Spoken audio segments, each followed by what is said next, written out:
One of the great things about driving lots of new cars is discovering ones that you didn't really have high hopes for and they end up surprising you. To be honest, I was a little bit underwhelmed by the Ford Everest's on-road performance last week, so I didn't have high hopes for its smaller sibling, the Ford Escape. But what I ended up finding was one of the best small SUVs on the market. But I was completely mistaken to think that they would be in any way similar. The Ford Everest is based on the Ranger pickup truck, whereas the Escape is based on the Ford Focus hatchback. It's a really good looking, if slightly conservative design. My favourite feature being the Aston Martin style front grille here. But there's really nothing else that looks anything like it on the road. The ST line model comes with body mouldings for the sides and these 18-inch alloys, which look really good, but I just wish they were 20s. They would look amazing. At the back of the Escape, which looks almost as good as the front, we get two functional chrome exhausts and a powered tailgate, which has a 556 litre boot behind it, which is a really good size. Knock the rear seats down and there's 1,478 litres of space. Under the hood is one of the best engines you're going to find in any small SUV. It's a turbocharged 4-cylinder 2-litre engine that outputs 183 kilowatts of power and 387 newton meters of torque at 3,100 RPM. It gets along, and we'll find out about that when we go for a drive in a minute. Fuel economy is 8.6 litres per 100 kilometres. It drives its power through the front wheels only, and it has an 8-speed automatic transmission. Inside, and the difference between this car and the Everest is more stark than ever. This interior looks fantastic, and yes, there is a lot of black, but I actually kind of like that. Starting with the 8-inch center console screen, I wish it was bigger. I mean, Kia and Hyundai are putting huge screens in just about all of their cars at the moment, and this one by comparison looks quite small. Ford's Sync 3 system is growing on me. The more I use it, the more I like it. It has all the functionality you need and it's really easy to use, but it's just the aesthetics of it that don't quite work for me. I don't like the white background and the font they use. It's just not as pretty as some other systems, and also it in no way looks related to the software that runs on the digital instrument cluster, which looks really, really good. These two systems just don't look like they're related at all. There's also wired Apple CarPlay, Android Auto and digital radio as well.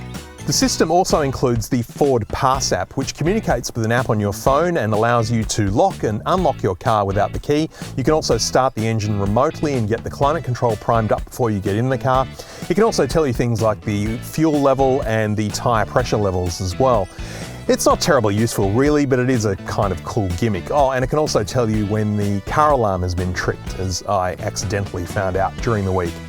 Apologies to my neighbours. Some shortcut buttons for the sound system here. Then we've got the climate control functions, which can also be operated through the center console screen. We've got wireless phone charging in a tray under that with a USB-C and a regular USB-A outlet, a 12-volt outlet. Then we've got cup holders with this nice textured plastic down here. I quite like this. It's also on the armrests on the doors as well.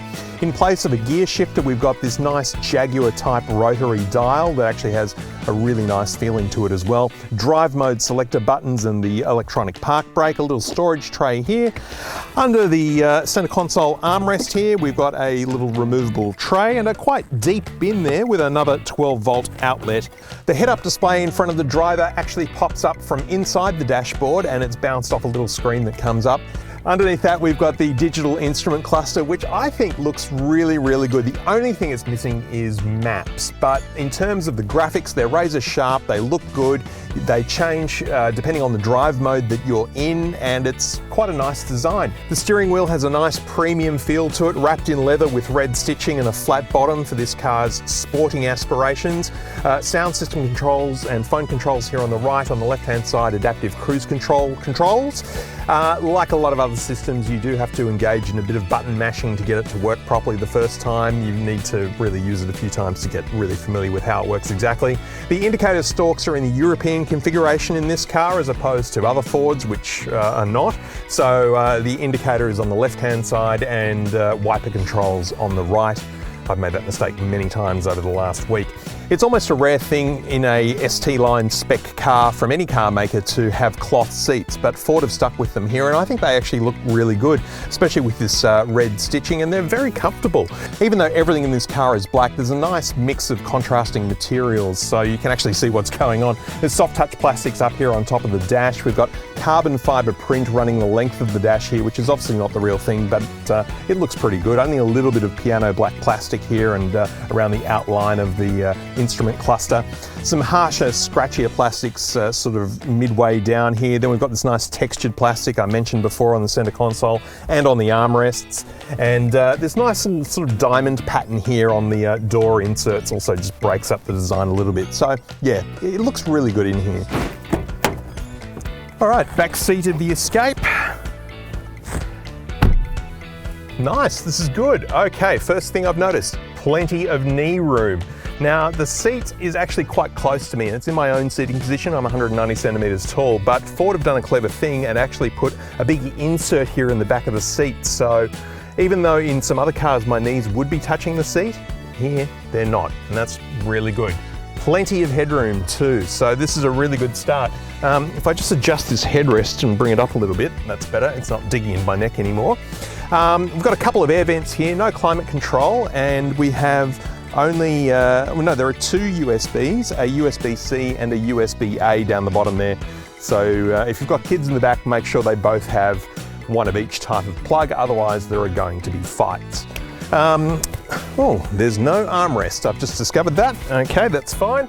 But otherwise, yeah, it's pretty comfortable back here in the back of the Ford Escape. Now, it does have to be said that this is one of the best driving small SUVs on the market. It drives like a small car, and the acceleration, it has great dynamics. It just feels so much smaller to drive than it actually is. I mean, compare this to something like a Nissan Qashqai. This has it all over it. Now, keeping in mind, this isn't a full ST model, it's an ST line. So the performance is pretty much the same as all of the other models. For a non-performance car, this is really good. It's not perfect. There are a couple of things that aren't great.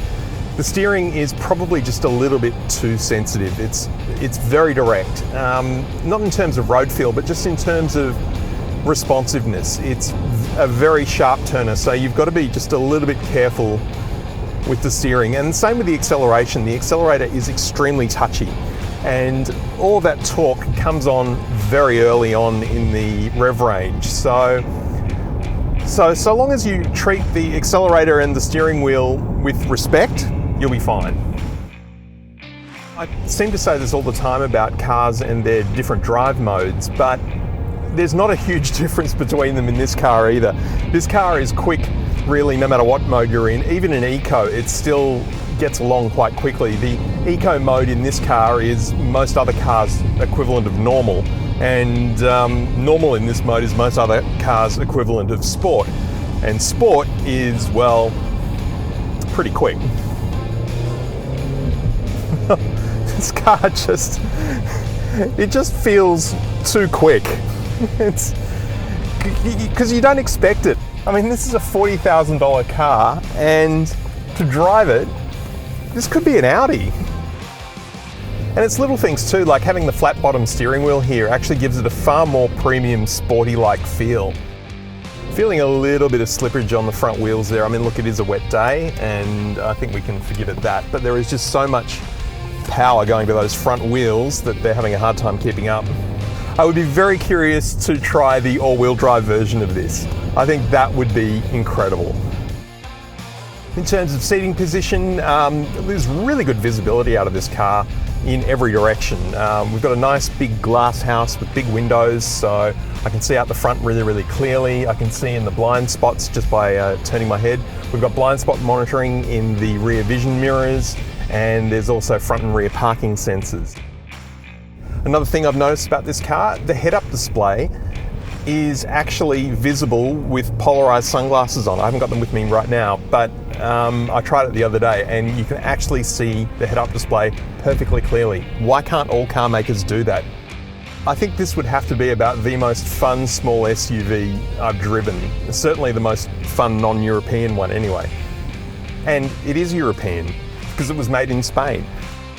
At just over $42,000, the Ford Escape ST line is one of the best value small SUVs you can buy. It's certainly a lot more interesting to look at than a RAV4, and it far outperforms the Nissan Qashqai.